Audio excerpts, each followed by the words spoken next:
Hey, this is Russell Graves, and springtime is one of my favorite times in the year. And the reason why is we get to garden.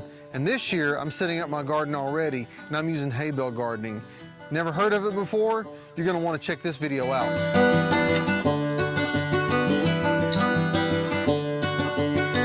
Hay bale gardening is a super simple way to garden. It doesn't require any kind of tillage tools like a tiller, and it doesn't even require a rake or a hoe. But to get started, all you need are some straw bales. I've got 8 straw bales in this configuration.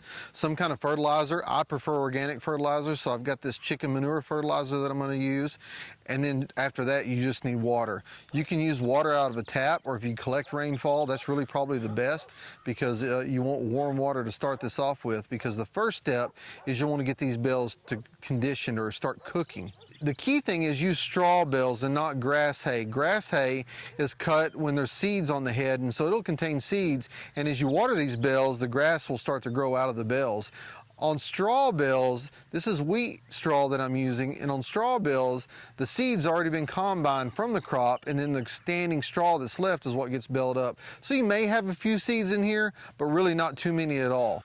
Cooking or conditioning these bales means once you start watering them and fertilizing them, the microbial action begins to take place inside the bale. And the bales will actually heat up a little bit, but that microbial action starts to take place inside the bale, and it starts to decompose the bales from the inside out. So essentially, we're making compost that we're going to be growing our garden in this season. So the first real step is we've got to condition these bales, and it's going to be about a 2-week process for us to accomplish that. Every day we're going to water the bales, and that way the bales stay moist and that decomposition process continues to take place inside. But here's what's real important. On days 1, 3, and 5, we're going to add 3 cups of organic fertilizer to each bale, and then we're going to water that fertilizer in. We're going to continue to water on days 2, 4, and 6, but then on days 7, 8, and 9, we're going to add 1.5 cups of fertilizer per bale and then water it in. And then day 10, we're going to add 3 cups of fertilizer one more time to each bale, along with a little potassium and phosphorus to the bales to help with the process. And then after that, for the next 5 or 6 days, we're going to leave it alone. What's going to be amazing, you're probably going to start seeing a little bit of fungal growth on the side in the form of mushrooms. That's perfectly natural. But as these bales cook, if you put your hand in them, you can actually feel them starting to heat up.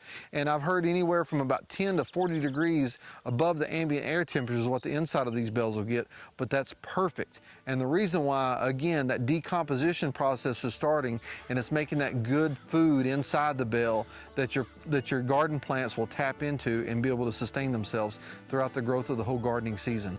One of the cool things about hay bale gardening is once the season's over and you've harvested all your vegetables, all you have to do then is just remove the wire or the string from these bales, spread the composted bales out over the yard, and then they help feed that area of your yard for the next year.